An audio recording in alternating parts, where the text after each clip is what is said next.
Good afternoon, everyone. It's great to see some familiar faces here again. I'm really enjoying these talks. I'm Dr. Joe W. Ramos. I'm privileged to be the president and CEO of the Lundquist Institute. One of the great pieces of that role is that I get to work with some of the most amazing researchers you could ever know. That's why I came here. Amongst them are many multi-talented faculty. And today you get to see, some of you maybe, I can tell, for the second or third or fourth time, Dr. Yeaman present some of the work that he's doing.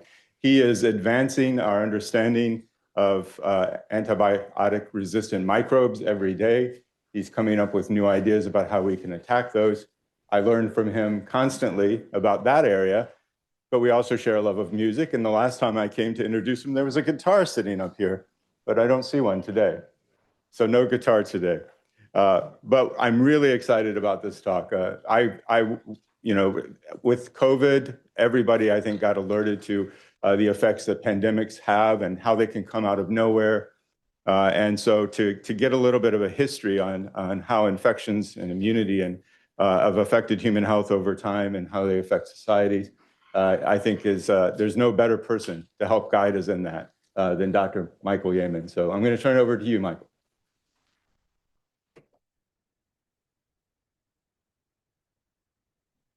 Thank you so much, Dr. Ramos. I really appreciate that. Thanks, everybody, for being here. What we are going to do will need you to fasten your seatbelt because we're going to go over approximately 2,000 years in roughly 45 minutes-ish. And I'm going to try to make it quick, just to give the high points so that you can kind of see where all this is heading. And just as a little preview, where it's heading is what is happening at the Lundquist Institute. All right, so without much more, here are some of my transparency information. I want to take a quick moment to give some special thanks to a few people. Jennifer Strong has been really invaluable in sort of thinking about this, as has Kate Sardona. So we really look forward to working more with all of you through them. Scott Filler, Liana Chan, and Chip Chambers, former chiefs of infectious disease. Here, that's Scott Filler, and at UCSF, that is Chip.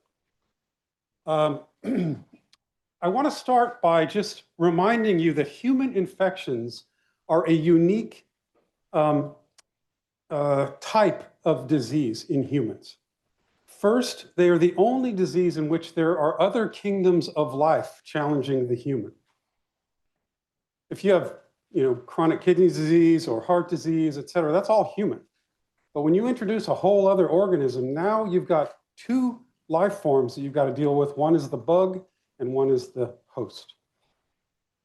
Infection is the only transmissible type of disease after childbirth.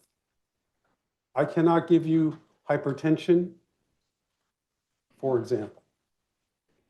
They are the only diseases in which how I take a drug can affect how it works in you, how that drug works in you. If I take an antibiotic improperly and I induce resistant organisms, and then I shake your hand and you take that antibiotic that should have worked but doesn't anymore, then it's really a shareable drug failure problem. A couple of interesting points just for your consideration. When a human being is born, at the moment of delivery, their genome, their DNA is 10% microbe. This is not the microbiome. This is the genome. From all of the infections and viruses that ancestors have accumulated and passed down, a human genome is 10% microbial.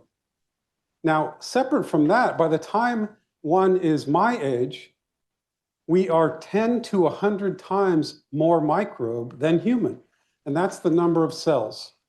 So what we're really trying to do is figure out how our immune systems are dealing with all of this. At the same time, we're trying to control and treat infection. I don't want to be too morbid through this talk, but it is going to cover a lot of death and suffering. And I mean that in a respectful way, because as Shakespeare put it, if we do not consider the past, it will be prologue. What is past is prologue. And we are a little bit at a tipping point in that regard. And I'll try to emphasize some of those points as we go.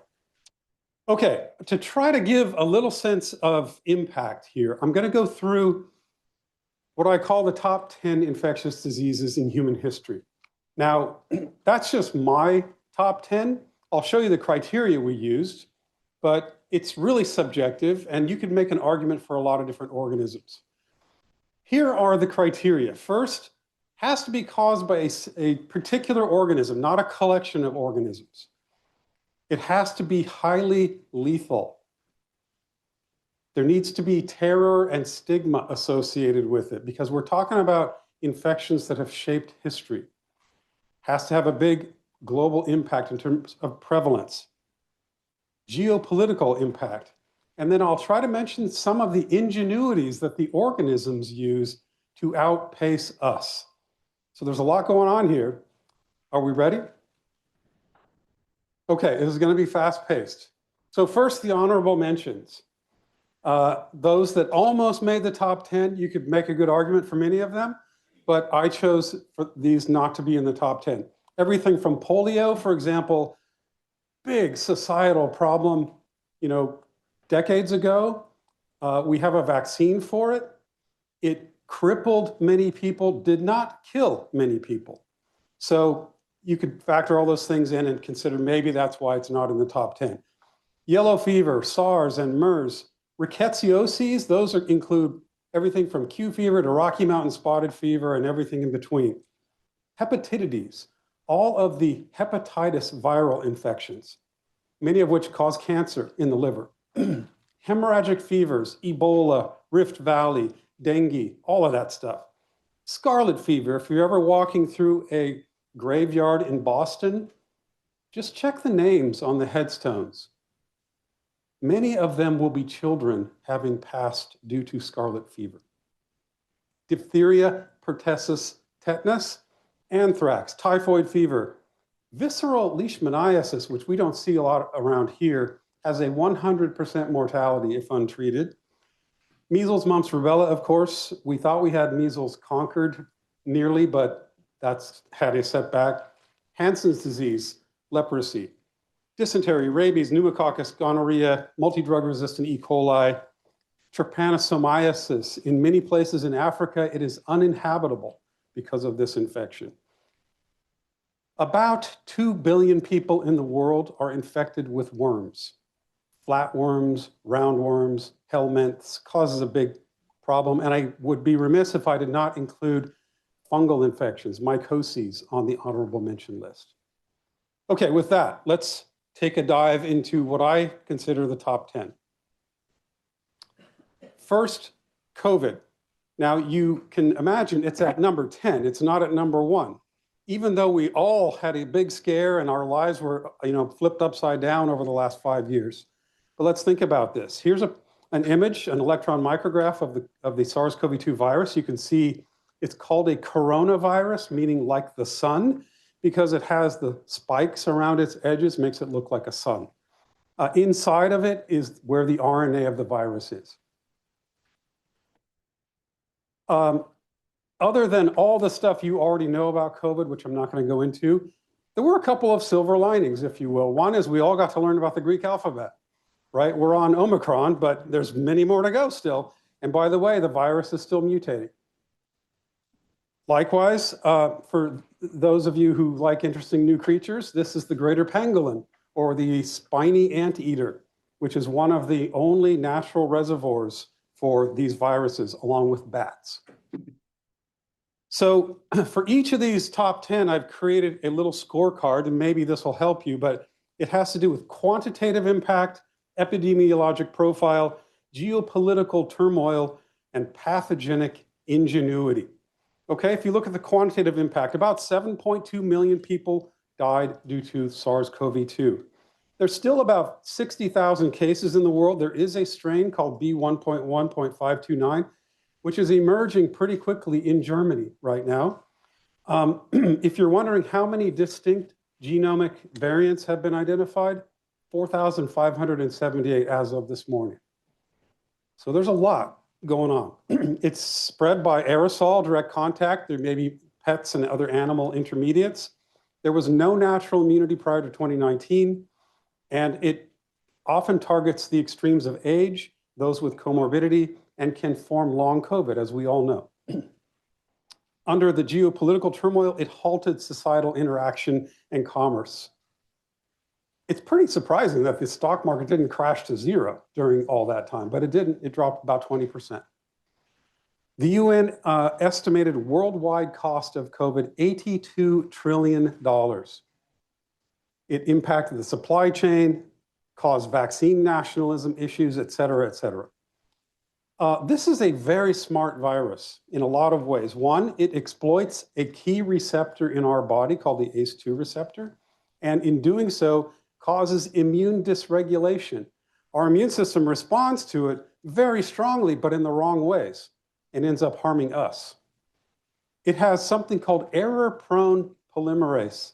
It wants to make mistakes when it replicates its RNA. That's how the variants form. And as I mentioned, it hides out in bats and pangolins. And one of the themes you'll see with many of the top 10 organisms is that they go from human to an animal reservoir where they mix and match their DNA and RNA and then come back to the human. Okay, number 9, cholera. We don't hear a lot about cholera around here these days, but I assure you it is a big deal in the world, even today. This is the organism, Vibrio cholerae. You'll note that it's a rod-shaped organism that has a flagellum. It's designed that way because it loves water, and it can be very motile in water, and it can be very motile in diarrhea. Sorry, but that's what this organism causes. I won't go into it, but I mentioned dysentery is not in the top 10 list because it is caused by many different bugs. But bacterial dysentery caused by Shigella and Salmonella and a bunch of other bugs is among the top killers of children in the world in 2025. Diarrhea. This is an interesting picture of London in 1854 with John Snow in the upper right and the Broad Street Well in the lower right.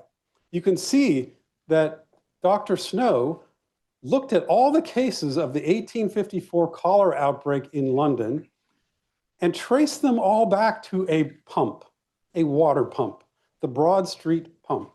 You can see it in the middle there. All the red boxes are cases of cholera. You can see that the other pumps in blue circles did not become contaminated with cholera.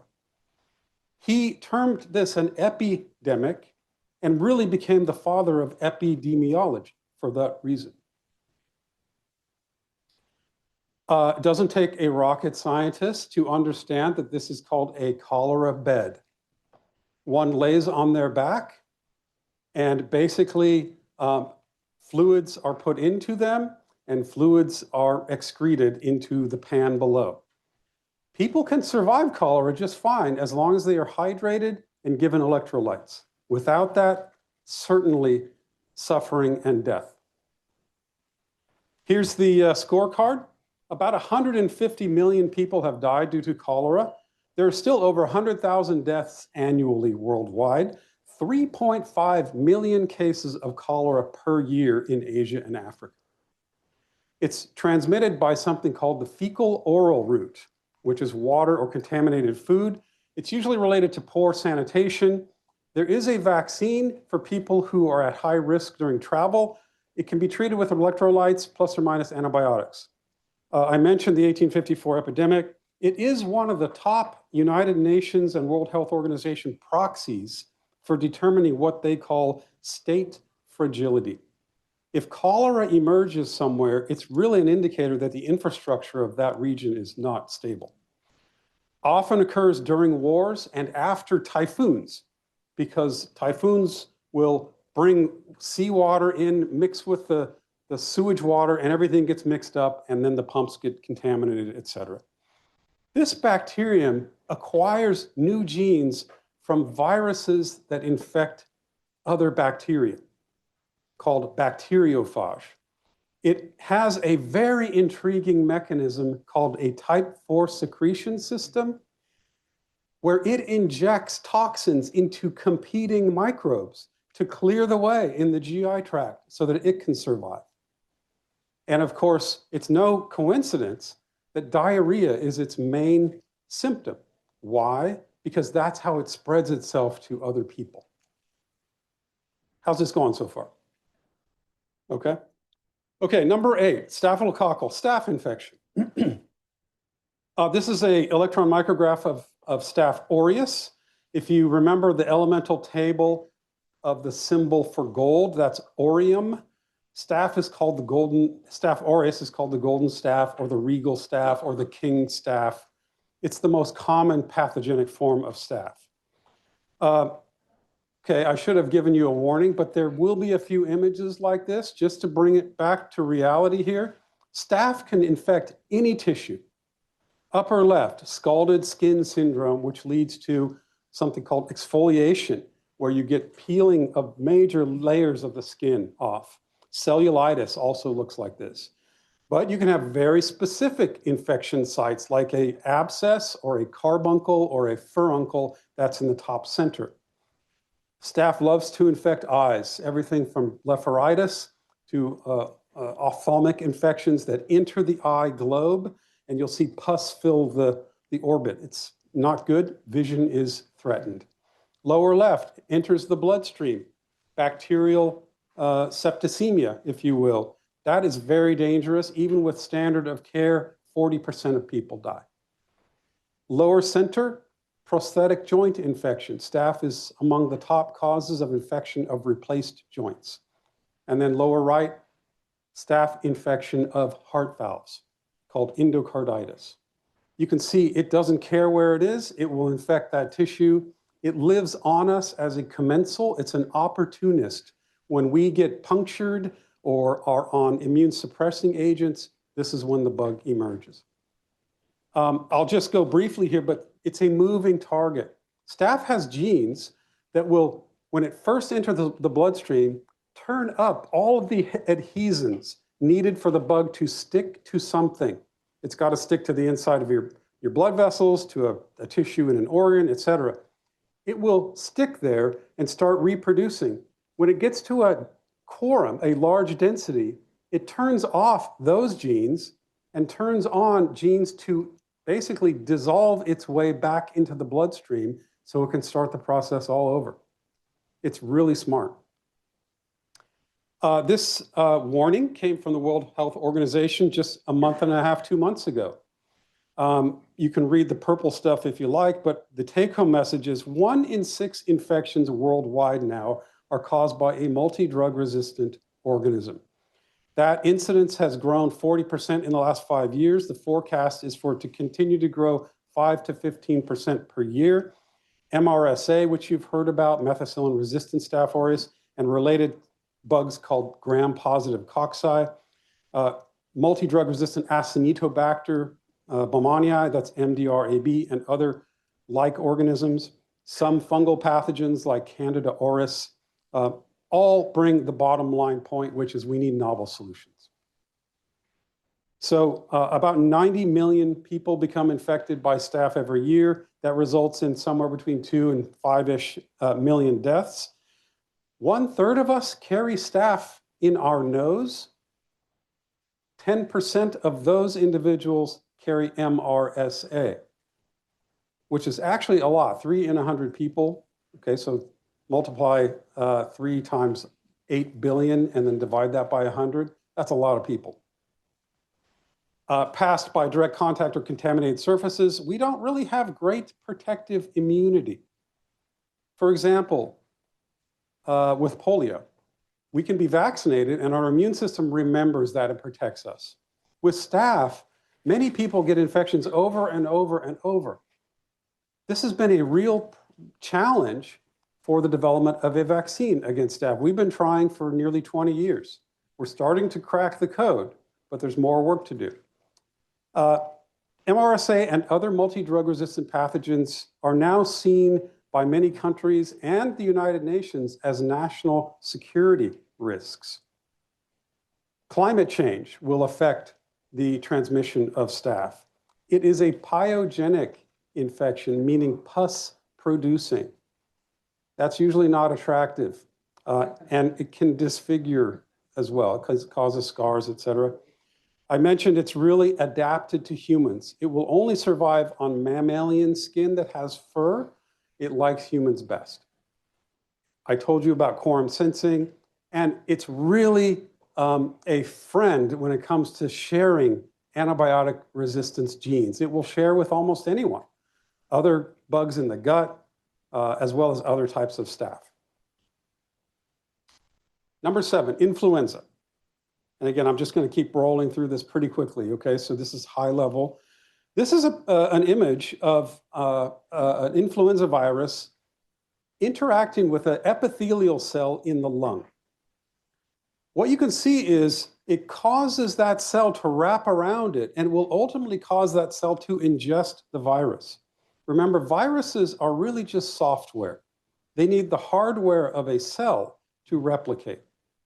So these bugs get in. You can see the spikes on the influenza virus. Those are the H and N. You've heard of like H3N2, which is the virus that's circulating this year. Those are the spikes, hemagglutinin and neuraminidase spikes on the surface of influenza. You can see here just by scale that the Spanish flu, so-called Spanish flu, which basically initiated in Kansas, had an immense impact on the world. Somewhere between 50 and 100 million persons died. You can compare that to any of the other flu pandemics, from the Russian flu all the way to the swine flu, and they dwarf by comparison.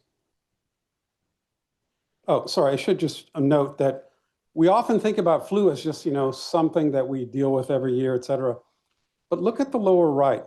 About 400,000-ish people die every year due to respiratory complications of flu, and another 250,000 people die due to cardiovascular complications of flu. That's somewhere between 500,000 and 800,000 people die every year. That's a typical flu season. For those of you who like Angry Birds, I always wondered, why are the birds angry? Well, I can tell you, and you may want to ask your friends who like this game, pigs and birds are the 2 most common reservoirs for influenza. So maybe the birds are angry because they're the ones that are distributing flu to everybody. But you've heard, avian flu, bird flu, swine flu. That's where the virus goes when it's not in humans. And it resorts its genome and pops back out as a new version that our immune systems have never seen. Okay, so as I mentioned, somewhere between 500,000 and 800,000 deaths per year annually. Total mortality due to flu, somewhere between 400 million and 1 billion people. There are about 1 billion cases annually. It's spread by aerosol, droplet nuclei, or direct contact. There's very limited cross-strain protection. If I get infected by H3N2 this year, that's not going to help me with H1N1 next year or H5N1 next year. Typically attacks extremes of age. But one interesting observation was the 2009 pandemic, the so-called swine flu, did not really affect young people or old people, but it was folks in the middle age who really were affected. The 1918 pandemic, I mentioned 500 million cases, 50 million deaths. It basically led to the ending of World War I, or a large contribution to that. It also changed public health policy. There was even so much stigma that there became children's games, including a jump rope game, where they named a bird Enza. And to keep people from opening their windows, thinking that's where this thing was coming, they created this phrase, open the window, and in flew Enza. It's a segmented genome. It can resort itself many different ways. It also likes to make mistakes. It's got error-prone polymerase. And as I mentioned, birds and pigs are where it likes to live outside of humans. Number 6, plague. We have generalized that word so much that now many different things are called plagues. But the original plague is a bacterial infection caused by an organism named Yersinia pestis. You'll kind of maybe imagine, let's say the organism in the upper center there, that it has concentration densities at both poles. This has led to it being called the safety pin bacterium. I'll show you here in this image in the upper left, you can see the organism in the lower right part of the upper left panel looks like a safety pin because it's got deep color at both ends, and that's where it got its name. This happens to be an image of something called septicemic plague, where the organism gets into the bloodstream. Unfortunately, it causes a condition known as disseminated intravascular coagulation, which typically occurs at the periphery and leads to complete blood loss in those tissues and the tissues necrose. This also happens in a disease that we see a lot around here called meningococcal meningitis. So many different shared attributes among pathogens. Lower left is pneumonic plague. Lower right, bubonic plague. A bubo is an infected, swollen lymph node. And since our lymph nodes are here under our arms and in our groin, that's where buboes occur. This is a picture called The Triumph of Death. Many people know a lot more about the art history here, but it's essentially a work done by Peter Bruegel, 1562, to represent death during one of the main pandemics of plague called the Black Plague during the Renaissance. You can see bodies piled up, and if you're a fan of Monty Python, that comes with a whole other type of story behind it. But really induced fear and stigma throughout society. Just within one of the plague pandemics, 1347 to 1353, 6 years in Europe, 50 million people died. It kills quickly, typically 18 hours to 3 days. Overall, a couple of 100 million people have died due to plague. Okay, quick true or false question. There is plague in the United States in 2025. That is true. Mostly in northwestern New Mexico, northeastern Arizona, and the southwest area. It's transmitted usually by a flea bite. It can be transmitted by aerosol if one is exposed enough and direct contact. This is a highly virulent organism, meaning it only takes about 10 bacteria to cause infection. Affects all ages with equal opportunity. It doesn't care, any age. There have been 3 major pandemics, Justinian, Black Plague, and modern plague, killing about 60% of the European population. It revolutionized feudalism. It killed so many people in Europe that there were few laborers. And so the laborers said, well, there's not many of us, we can demand higher wages now. So that changed everything in terms of European society. It also set back germ theory about 500 years. This is the topic of a whole other talk that I do, which pits germ theory against spontaneous generation. For most of human history, people believe that infection is due to behaving badly, being around other people that are not good people, et cetera, et cetera. That's spontaneous generation. Even Aristotle, the father of modern physics, wrote, if you put mice and straw and darkness together, infection will arise. So this is just watching things happen, but not having the opportunity to really know at a molecular level what's going on. 3 forms of plague, bubonic, septicemic, pneumonic. It also exploits rodents and fleas. So there's an urban phase, that's in humans, and a sylvatic phase, that's in wildlife.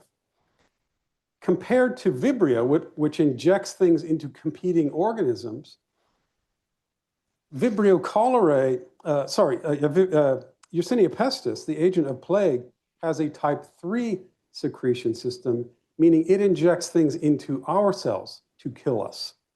So it's very smart and has evolved much of that apparatus. Number 5, smallpox. This is an image electron micrograph of the smallpox virus. Okay, ironically, smallpox is one of the biggest viruses. It contains a lot of DNA, which gives it a lot of capabilities. And it is named smallpox because the pox are relatively small on the skin. We'll come to that in just a second.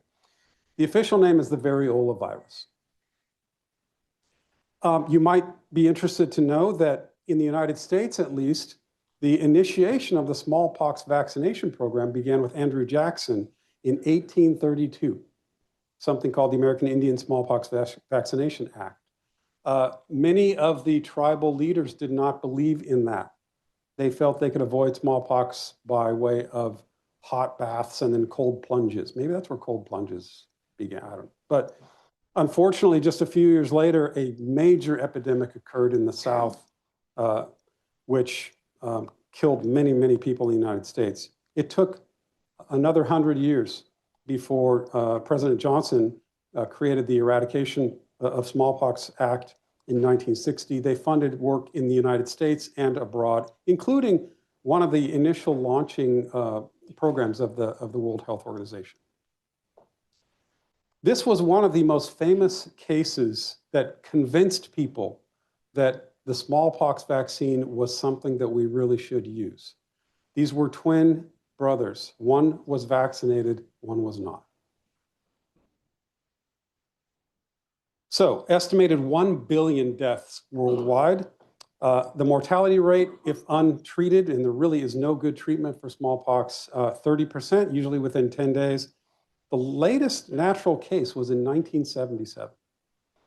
Now, I say that because it is known that there are strains of smallpox in biofreezers in many places in the world, including some that have been found in unsecured locations. I'll just leave that out there for you to consider. It's spread by aerosol, not by direct contact usually, but it can be spread somewhat by bed sheets and fluids and such, and perhaps direct contact if given enough exposure. Dr. Jenner in 1796 performed the first vaccination using a very similar organism that affects cows called cowpox. He took the scabs from cowpox and injected it into the arms of what we now call milk, or what was then called milkmaids. Now, milkmaids were interesting in their own right because these were women who were often given the task of milking cows. And because they spent so much time around cows, they became naturally exposed to cowpox and never got smallpox, and their skin remained like milk. That's the whole story. I don't know how much of that is true, but in any case, it is a big deal, contributed to 95% death of the first peoples in the Americas. So this is a really interesting story, and again, a different talk that I do, but the Columbian Exchange occurred when Christopher Columbus and his crew came from Spain and Portugal and colonized, if you will, or at least interacted with first peoples in the Americas, and gave them smallpox and measles and diphtheria and pertussis and all that stuff. And there was also an exchange the other way, where the first peoples gave them something. And I'll get to that in just a second. So this is this introduction of smallpox to the Americas killed 95% of everybody in North and South America. It created a unification of the World Health Organization vaccine program. It is obviously a very disfiguring, stigmatic disease and has biowarfare potential. If you've remembered the R0 number for COVID, it was about 1.2 or 1.3. That means every person who's infected will infect another couple of people. With smallpox, the R0 number is 6, meaning one person gets infected, 6 other people get infected. It's adapted solely to humans. It doesn't care about infecting anything else. And it has a big genome that gives it lots of different weapons. Okay, number 4, syphilis. This is the exchange that the Americas gave back to the Colombians, and they took it back to Europe, which had a huge impact. Treponema pallidum is the name of the organism. You can see it's corkscrew shaped, which gives it a very special way of penetrating into tissue. It's called the great masquerader or the great pretender because it can take many different forms. It's one of the only organisms that will cause rash on the soles of the feet and the palms of the hand. Rocky Mountain spotted fever and a couple of other bugs do that too. It causes these lesions everywhere in the body, neck, face, etc. Of course, sexually transmitted disease. And those are called chancres. Now, what's very interesting about chancres and about this organism is that it does not induce inflammation. And inflammation is what causes pain. So because this organism does not induce a lot of inflammation, the chancres are painless. And they're often unnoticed, particularly in reproductive organs. And that just leads to people saying, well, I'm fine. I'm just going to go meet somebody and, we'll spread syphilis. Lower right is neurosyphilis. So as you know, syphilis occurs in 3 stages: acute or primary, that's usually sexually transmitted. Secondary, the bug goes into the body, hides out in a bunch of different places, goes systemically and reemerges. Sometimes it's bone, sometimes it's liver, etc. But tertiary syphilis or neurosyphilis goes after the brain, the bone and the soft tissue. A lot of people are diagnosed as having mental illness when they really have tertiary syphilis. Here is the latest prevalence map of syphilis. You can see here by the numbers on the right, congenital syphilis. We don't really think about that on a day-to-day basis around here, but 1 in 12 births worldwide have congenital syphilis. That is a crazy number. Okay, it is what it is. There's a lot, obviously, in underdeveloped countries, et cetera. Global mortality, 25 million in total. It will kill about 35% of adults who are untreated and about 50% of infants. A fact that we probably don't want to really acknowledge, but is true, there has been an 80% increase in the prevalence of syphilis in the United States in the last couple of years. It's transmitted by direct contact, both sexual and congenital, as the baby passes through the birth canal. There are about 8 million cases per year. And what's really critical here is the chancres of syphilis enable HIV transmission. So those two often go together. On a brighter note, Dr. Ehrlich in 1909 invented what he called a magic bullet, which was really what he called salvarsan or arsphenamine. So this was an arsenic compound that had a high affinity for the treponema bug than it did human tissue. And he started giving this, and it began to clear syphilis. It was the first real example of a bug-specific antibiotic. Prior to that time, mercury-containing compounds were used. They didn't work well, but they did lead to an interesting phrase that we used to use in ID, which is 1 night with Venus, 1 year with Mercury. I mentioned it's the pathogen of the Columbian exchange. Christopher Columbus and his guys brought over smallpox, et cetera. And in return, they got syphilis and brought it back to Europe. I won't go into this story. It's a little sensitive, but I will just say this. Many of the Spanish clergy had syphilis. We don't need to ask why. It's pretty obvious. But many of them were sent to Africa on missions of evangelism. Now, what was great about that is malaria is a big deal in Africa. And if one has syphilis and then gets malaria, malaria will raise your temperature so high that it will kill syphilis. And if you come back and survive malaria, you probably won't have syphilis, and therefore you will have been cleansed. Okay, I don't know, again, how much of that is true. I know the first part is true, but the rest of it is urban myth, maybe. 3 forms, Chancre's painless. It camouflages itself with our proteins.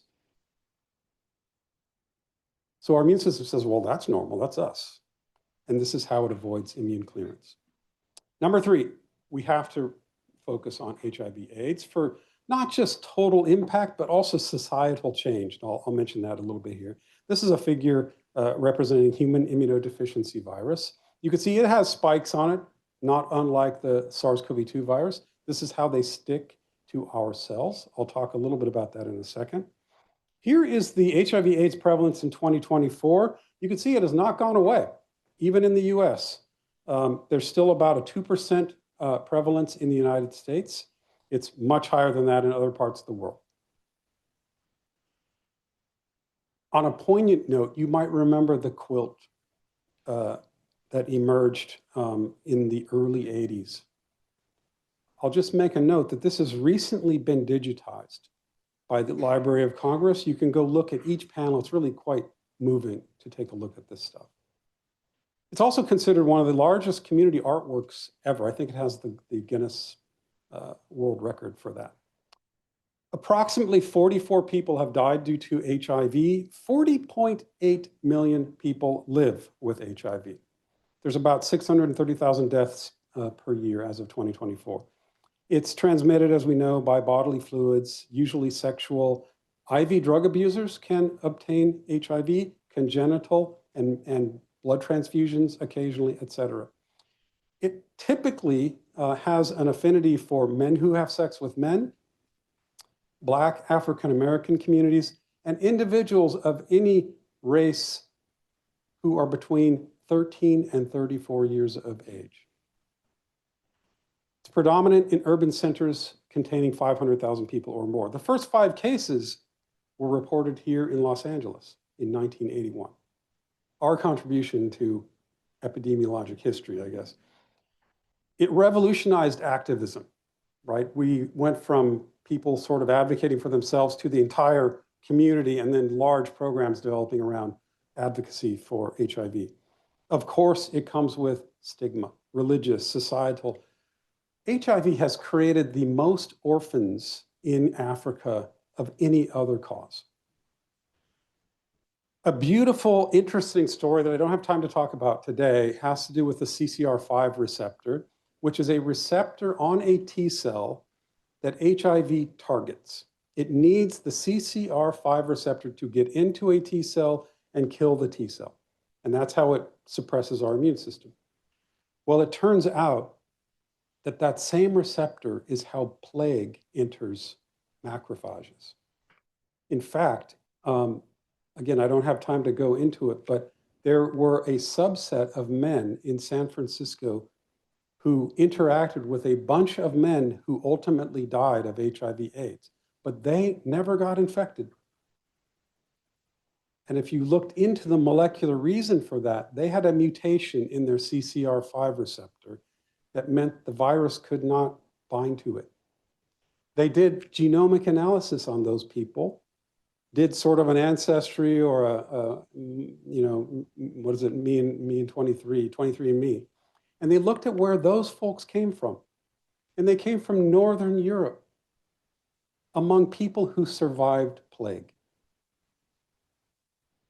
There's a flip side to that story too, which is people who survived plague during the Renaissance, particularly women, now have a gene that promotes autoimmune disease. That's a whole other story that we can talk about. HIV swarms. When it distributes, it mutates. It's an RNA virus. It likes to mutate. It also induces a non-protective antibody, which is why vaccines have not worked. You can use the spike just like we would have in COVID to generate an antibody, but it's non-protective. And there are many different forms, acute all the way to chronic. I'm going to wrap this up here in just a second. Malaria, of course, we can't forget about malaria. This is a beautiful, terrifying image of a trophozoite emerging from a red blood cell. This is the Anopheles mosquito that transmits them. You can see it just had a blood meal and its belly is full of blood. The organism has to go into the mosquito to reproduce before it is effective at infecting a next human. In fact, the cycle is so complicated that there are at least 8 different forms of this bug during its process of infection. Some of that occurs in humans, some of it occurs in mosquitoes, but you can imagine trying to make a vaccine against this moving target. Very tough. There are a couple of vaccines that have been recently approved.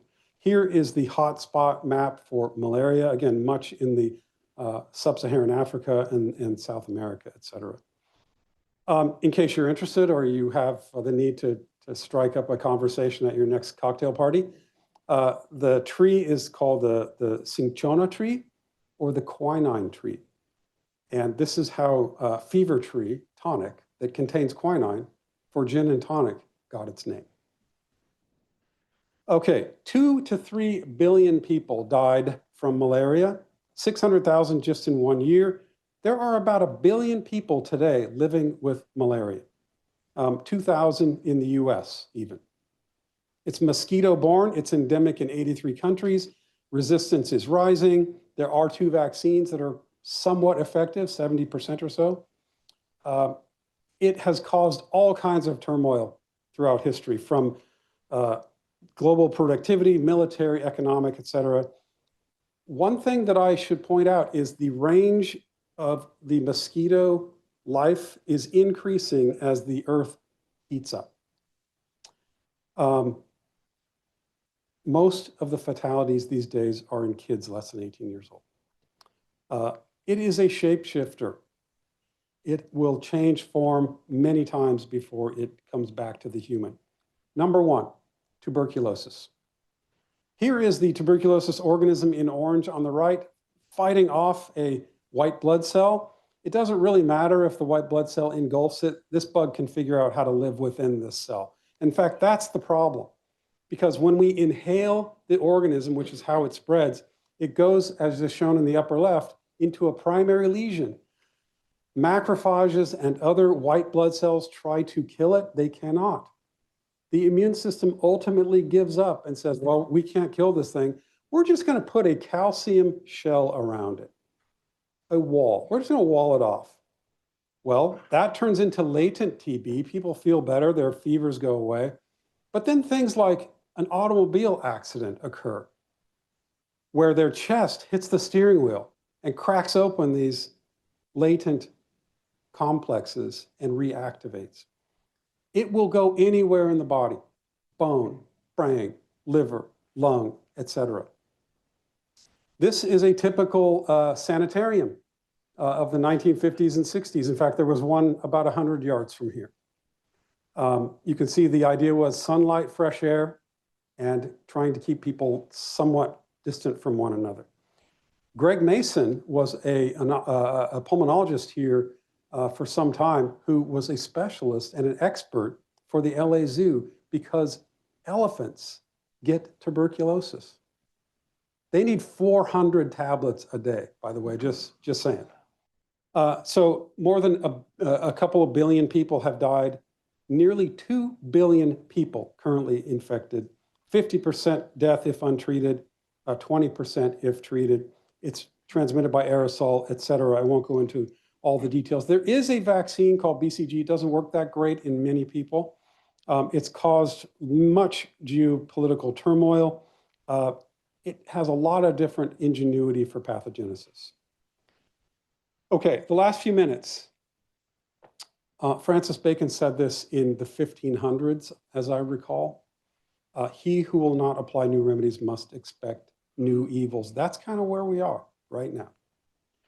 I'll just go through this part quite quickly, so happy to talk more afterwards. But anti-infectives have enabled most of the modern medicine miracles. Of course, treating infection, but surgery, trauma, cancer chemotherapy, transplants, autoimmune disease, diabetes, joint replacement, all of these things require control of infection. If we lose the ability to control infection, not only will people die from infection, but they'll die from all these other things too. Okay, a quick interactive exercise here. How many new drugs were approved by the FDA in 2025? I'll just start removing them. You can take your guesses as we go here.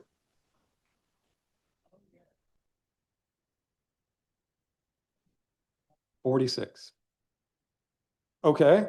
How many mechanistically new antibiotics were approved by the FDA in 2025? Here we go. You, I think, are going to already get the point here before I even get to it. 0. We can create a this psyllin or a that psyllin, but the organisms know it's a psyllin. So this really leads us to a potential syndemic of resistance.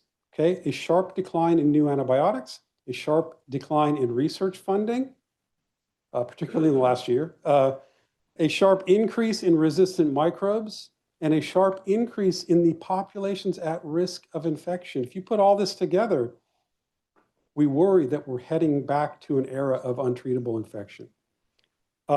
Where do multi-drug resistant bugs come from? Actually equal farm and healthcare environments. They're incubated in the farms, they're amplified in healthcare systems. I mean, after all, where are antibiotics used the most? In farms and in hospitals. That's where the resistance pressure gives them the advantage. Well, there's going to be a lot more people at risk of infection in the coming years. I'll just go through this quickly. Many of us are getting older. That number is going up by 85% between now and 2050. Many more cases of cancer are coming. Yes, we might be able to have more survivors, but there's going to be many more people at risk of infection. Autoimmune disease, I won't even get started on that, but it is the secret pandemic. It's equal to heart disease and twice that of cancer. It's treated by suppressing the immune system, which makes people vulnerable to infection or cancer. Transplantation. The number of people receiving new organs, be they from humans or pigs or whomever, is going way up. Implantation. New joints and bionics and devices, et cetera, going way up. There's a vicious cycle that I won't get into, but if a person is diagnosed with an autoimmune disease, they're treated in a way that suppresses the immune system. That leads to infection. 1 in 6 infections, let me put it differently, 1 in 6 cancers is caused by a preventable infection. Okay, so cancers go up. How do we treat cancers? With checkpoint inhibitors that cause autoimmune disease. It's a vicious cycle we have to break. Well, this is a Nobel Prize winner's thought about all of this. The future of humanity and microbes will likely evolve as episodes of our wits versus their genes. And I just want to take 4 minutes to bring you up to speed as to what we are doing about all this here at the Lundquist Institute. If we don't act now, here's where we're heading. So right now, 70,000 deaths in the United States due to multi-drug resistant pathogens. That's $65 billion cost. Given the number of people at risk of infections going way up, by 2050, it's projected that unless we stop this, it will cost $2 trillion per year, 60% rise in multi-drug resistant infections, and 1.4 million deaths.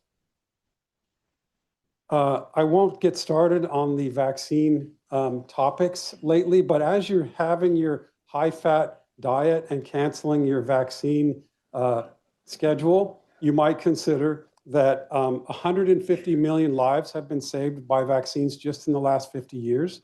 Many of those children. 2 diseases have been eradicated. The average lifespan before vaccine era, 50 years old. After, 70 years old. You can't argue with that. Okay, I won't get started. COVID-19 lowered the global lifespan by 1.6 years in people who were not vaccinated, did not change in people who were vaccinated. And I mentioned cancers. Despite decades of meritorious effort, billions of dollars in clinical trials. We lack solutions for even some of the most common infections.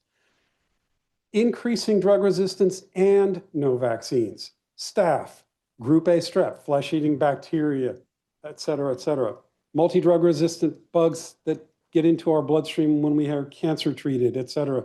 Candida, you've heard that story, molds, TB, gonorrhea, syphilis, HIV. And who knows what's coming next? Why? We don't fully know how the immune system works. We know the pathogens evade natural immunity and antibiotics. We know that traditional antibiotics select for resistance and are outpaced by mutations when it comes to vaccines. And we know all of these problems are compounded in individuals who are underserved. Well, what's the solution to all this? Bold new strategies. We cannot think the way we have in the past and expect a different future. One of the programs that Dr. Ramos and several of us are working on is something called the Center for Immune Innovation at the Lundquist Institute. It basically takes advantage of a once-in-a-generation opportunity to bring people with expertise and strength in these areas together, as exists on the second floor of this building, along with colleagues at Harbor UCLA, LA County, and elsewhere in the community, and position them collectively to address these big problems. We are now creating better, more rapid, more accurate ways to diagnose earlier. We're discovering and repurposing new anti-infectives. We're enhancing the things that do work in our immune systems to deal with these infections. We're not just targeting virulence anymore. We have new ideas and patents to target why the organisms resist antibiotics and how they mutate to avoid vaccines and combinations of these. So I'll leave you with this idea from Christine Peterson, one of the first women in the NASA program. If one looks into the future and an idea today seems like science fiction, it may be wrong. But if it does not look like science fiction, it will definitely be wrong. So that's what's happening at Lundquist Institute with respect to infectious diseases. I hope that was helpful. There's a lot to do.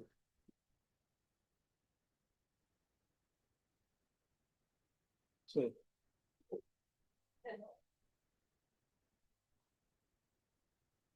microphone's coming.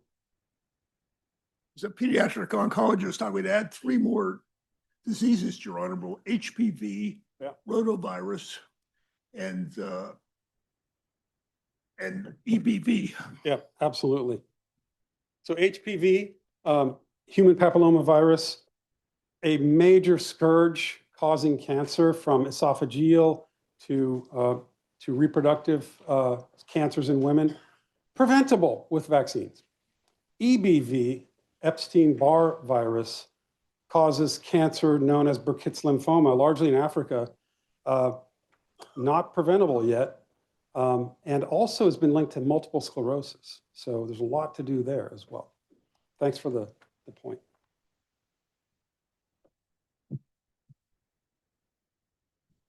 I don't want to get political, but can you give your speech to Congress?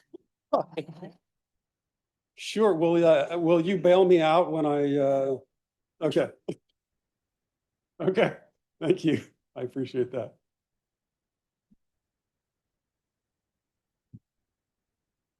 The other thing you didn't mention. Once, can you press the button? City of Hope started as a TB hospital in Duarte, and sickle cell is an important preventative of Malaria. Fatal malaria, Yeah. the heterozygotes, and it probably explains the prevalence of sickle cell and thalassemia in those areas. Exactly. There are so many fascinating stories. He was just mentioning that those who have sickle cell anemia, a mutation in one of the genes that encodes the porphyrin ring of hemoglobin, are protected against malaria. And as I mentioned, the CCR5 mutations that might make people more susceptible to certain things make them immune to HIV and plague. That's a whole other set of stories that we can talk about.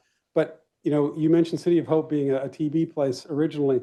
I didn't mention this, but the first hospital, major academic hospital in San Francisco was infected. What's the word? It wasn't infected. It was plagued by so much plague, by so many rats that contained plague, that they burned it down.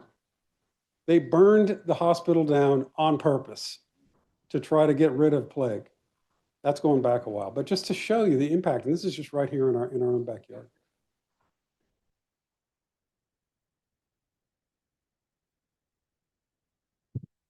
Dr. Louie, you have something important to say. I know it. Please. Um, When I was in Vietnam, they tried to scare us to take our malaria pills by telling us about people in the US who died because no one realized it was malaria. Supposedly this happened in Kansas. But it raises a different question, which is how do we get the knowledge we have widely transmitted so it can have the most use? I wish I knew. I think we can get the information out there. Maybe half of those who hear it will believe it. So that's kind of the first step. Even during COVID, vaccine hesitancy was such a problem that unfortunately many people just didn't want to be vaccinated and succumbed. It's a great question. You know, there have been studies on how information moves through society. And as you can imagine, let me quote Mark Twain: falsehoods fly, and the truth comes limping after. Dr. Louie. Clayton? Well, I want to thank you for a wonderful talk. And I want to thank you for a wonderful talk. And it really brought back all the memories of those of us that have been here for a long time, including the people that you didn't have time to comment that trained here in infectious disease and other subspecialties here that contributed to the data that you've shared with us. And I'm thinking of HIV and et cetera, but you did it with kindness for all of us that have worked here at Harbor UCLA Medical Center. Thank you very much. For those of you who don't know, this is Dr. Jim Louie, former chief of rheumatology at Harbor UCLA for many, many years, a very good friend as well, an art historian to boot. So many different talents there, but I do want to just come back to Jim's point. The former chief of immunology here recently passed, Gil Bell. Dr. Eric Darr is here leading among the most active programs in HIV medicine, and many others. Jack Edwards led much of the work done in Canada over the years. Scott Filler, I mentioned, et cetera. So it's not just the bugs and it's not just the numbers, it's really the people that we can be grateful to over the years and hope to pay back, if you will, going forward. Jim, thank you very much.